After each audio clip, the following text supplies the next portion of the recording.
Hello, War of the Visions fans. I'm Jackie Fox, and today I want to present to you a simple guide on how to pick a weapon or weapons for your team. Because it's not always the case that only the strongest weapon available is relevant. About a year ago, I did a video series on each weapon type in the game, and if you want more specifics, and say if you're looking for a high accuracy weapon, or because a number of weapon types also support magic users, maybe you want a high magic. Maybe you want something that has a high critical rate. If you want something specific like that, even though those videos are now a year out of date, there hasn't been a tremendous amount of power creep in equipment. And a lot of the things that fill those niche cases are still likely the best, or second best at the very least.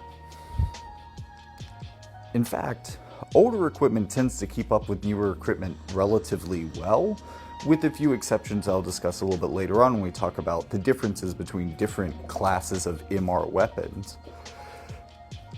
But for the most part, plus sixes generally compete with brand new plus fives because they tend to have an extra passive. Now, how many passives a piece of a weapon has is kind of dependent on some conditions, especially lately. Usually, the most general, but also maybe by a small margin the weakest, tends to be the older equipment because the older equipment is universally equipable. And what I mean by that is all weapons are basically universally equipable, but you get full use of all the passives no matter who you are. As long as you can put this piece of equipment on your character, it will work for them. And this is the way that most UR weapons work as well. Just putting that out there.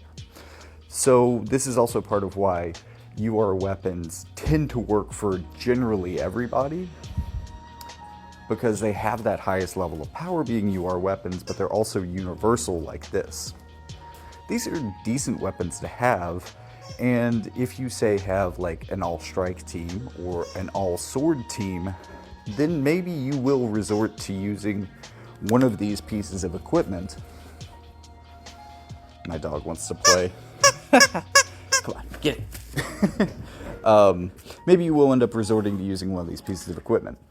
But the thing that you're probably going to prefer to this that's also pretty generally equipable and a little bit more, I would say that these are being the newer MR equipments, these are generally keeping up with the plus sixes and outperforming them in specific elements, because a lot of the newer ones are element specific. And they're not just specific to a single element, but typically two elements, which gives you a bit of versatility in how you use them. Because maybe this means that instead of two people being able to equip it, maybe 4 or 5 can. Usually, this is going to be the best in slot for a lot of those characters. And if you're building a team that has 3 characters that use the same weapon, this is probably going to be your third best. Maybe. It depends how new some of the characters are. A slightly older, but actually slightly more powerful and slightly more limited type of equipment is job-aligned equipment. So this is another type of specialty equipment, much like the elemental specialty equipment. This cares what type of job you have. And this will usually be some sort of a sub-selection of what's available for that weapon type. Usually, these were kind of introduced to the game to be a type of signature weapon, but also a signature weapon that could work for a lot of the oldest job types within that classification. So if you're playing with an older character, one of these pieces of job type equipment may be the strongest thing that they can equip, at least on the MR level. So I definitely think that these are worth talking about, maybe even considering more powerful than some competitive, elementally based equipment, because they were really meant to lift up some of those older characters. And for what it's worth, the elemental equipment can do much the same job. These are very similar. Then you have the most powerful MR equipment of them all. These tend to come with collaborations specifically, but they also, actually, not just collaborations, there's a lot of limited characters that get these now that I'm thinking about it. And it's become more of a trend for newer characters to pick these up if their weapon that they're released with isn't one of the other two types. Especially recently, if it hasn't been an elemental weapon, it's been a signature weapon. Signature weapons are usually, I would say, in 99.667% of cases. No, actually, it's not that high because not every character in the game can equip every weapon. If they were all slime, it would be like that. But, like, practically speaking, in about 95% of cases, this is going to be the worst possible weapon you could equip. However, if you are the character that unlocks all of its passives, and it's usually only one, you'll end up with more passives this way on your equipment than almost anything else in the game. This, for the character that it is specific to, tends to be able to actually equip, tends to be able to compete with UR equipment and even Legendary Reliquaries equipment. But the trade-off here is that these are highly character specific. If you have the character that uses a piece of equipment like this, you absolutely want to build it for them just in case someone else on the team needs the Legendary Reliquaries equipment more. Then this is the primary weapon that you would want to use. And if you have 3 characters like this on your team and one of them doesn't have a signature weapon because maybe they're a little bit older or maybe they came out without maybe a specific signature weapon, you could use one that is elementally aligned or maybe even job aligned to them. And if all else fails, then you could go to some of the older universal +6 pieces of equipment. Or maybe, because this is just telling you what the overall power level of stuff is, maybe you actually want to look into specifically what has the most accuracy, or maybe what has the most critical rate, or what has the most magic.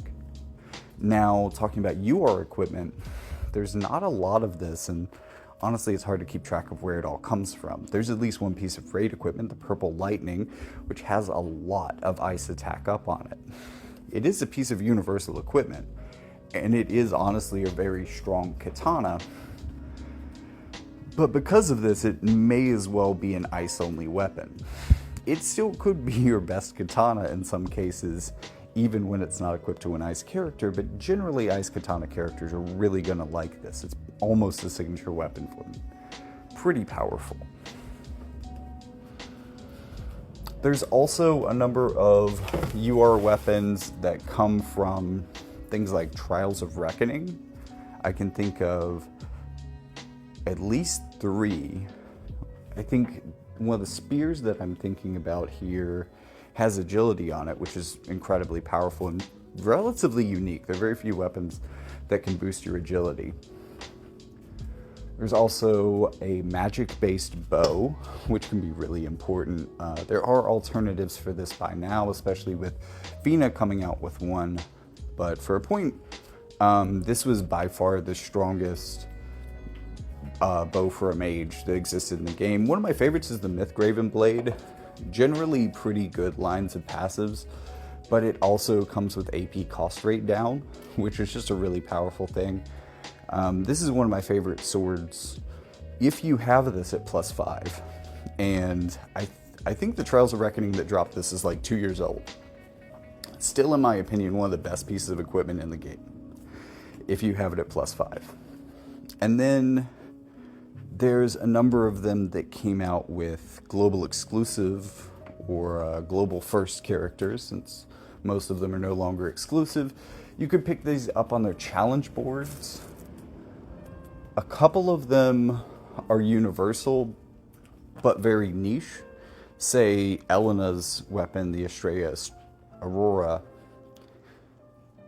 is heavily leaning into light attack and evasion, which also it's magic based, which is uncommon for a sword, and also it's uncommon to see magic-based slash evasion characters.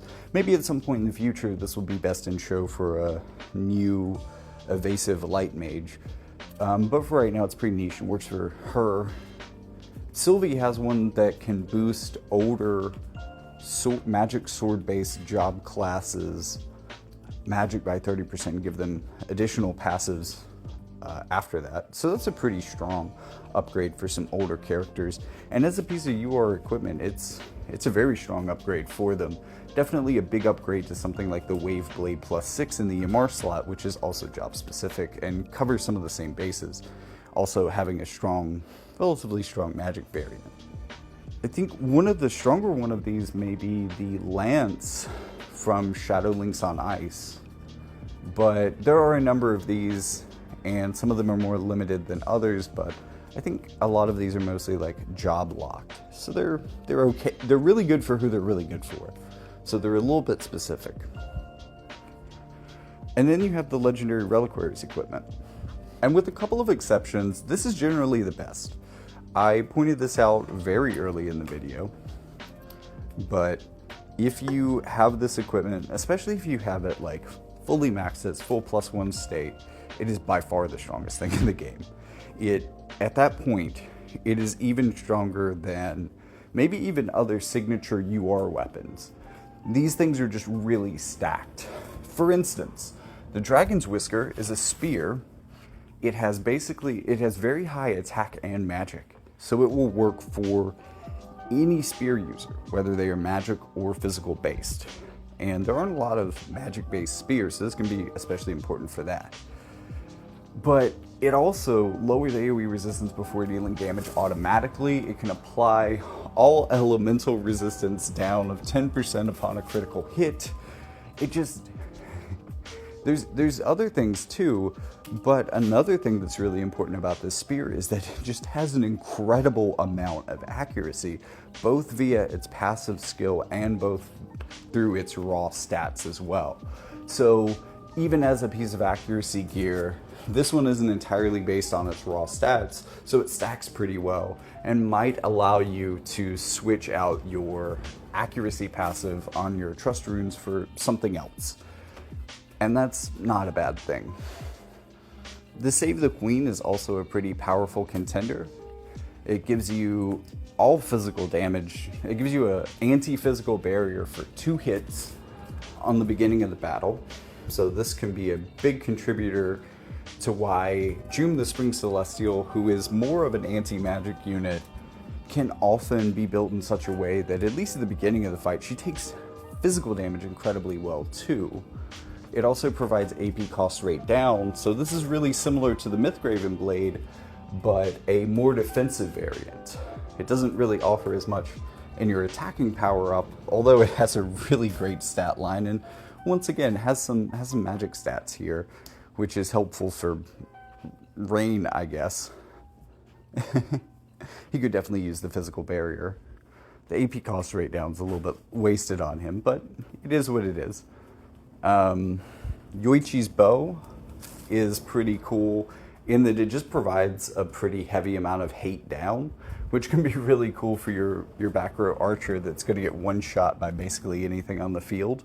And just so many of these are very good, and the accessory, the Genji Glove, is probably one of the go-tos for boosting damage. The Maximilian is, in my opinion, especially for specific units that have the ability to heal themselves back up regularly, which is increasingly a lot of newer units, this is the best armor in the game, even though it is in some ways just a little bit risky in that a lot of its defensive passives can fall off. But if you're regularly restoring yourself, then it's going to make you a little bit vulnerable to tempo. But maybe stronger overall in matches where you control the pace better. So generally speaking, you want to use these whenever you possibly can, and you want to be able to maximize these if possible. There's usually there's always 2 pieces of equipment available per Legendary Reliquary, so you don't even have to fully complete it, provided you aren't trying to build both pieces of equipment. So pick the one that you're more likely to use.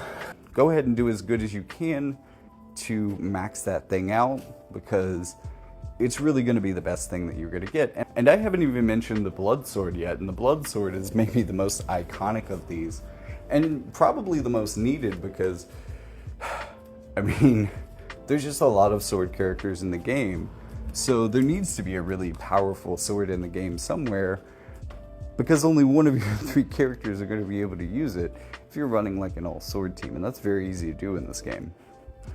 This recovers your HP on critical hits by draining HP, so very powerful characters are going to, and also crit-heavy characters, are going to get a relatively consistent amount of HP back, even though it's going to be a little bit of a trickle.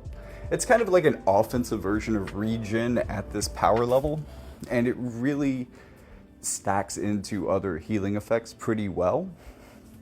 One of the big ones for shortly after it came out, I think, was Bart's. Bart's has a skill called Blood Sword that drains HP, and you could actually increase the amount that it drained by stacking in, actually equipping him the Blood Sword to make that skill more powerful and more effective. There's also a pretty nice human killer on here. I know you've heard me talk about human killer a lot since Oddly came out, so you should know how well this works at being a damage booster for Ashen Mont's follow-up hit, but also the follow-up hits from Bart's as well. They're both really good characters. But that being said, I would argue that this is easily the most beneficial sword in the game, although not all characters are going to be able to use it at its maximum potential. Its magic stat is just a little bit on the lower side, but a strong magic damage unit could use this to restore their HP a bit more consistently than otherwise. I'm trying it on Gilgamesh Scourgebreaker right now, and there aren't a ton of people that I've seen doing that. Maybe because it drops his magic stat, but I really feel like the HP drain on crit and to boost his follow-up damage at Maneater, although it might be physical Maneater, but I don't think so, could even boost his Seeking Plume damage.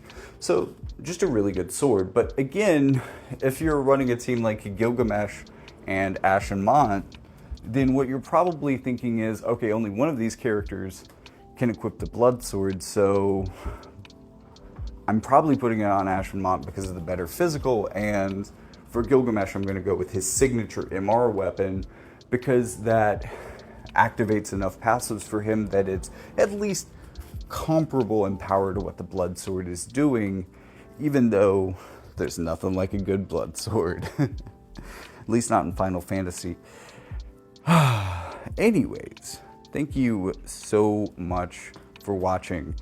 If you appreciate this, if this helped you think about this stuff, because I know I didn't give a ton of specific examples until I got into Legendary Reliquaries, but there's just a lot of characters in this game and a lot of combinations of them that you could have on your team. So I figure teaching you how to fish is better than handing you a couple of fish.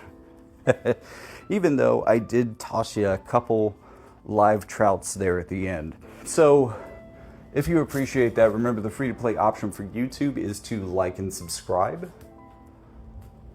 But also, I do occasionally drop a fox bomb or two across these videos, and sometimes that gets them, let's say, shadow banned in the system. So if you want to be sure that you see all of my videos, no matter what type of colorful language I might be using in them, be sure to click that bell. It's really going to help. Also, leave a comment. The engagement helps. If you have any questions, be sure to ask. That can help me figure out what I need to make content about in the future, especially if you're a newer returning player who finds some aspect of the game a little bit confusing, or you're not sure why you're not doing as well as you used to in certain strategies or whatever. I can help you with that, so leave a comment and I or someone in the community will help you with that problem.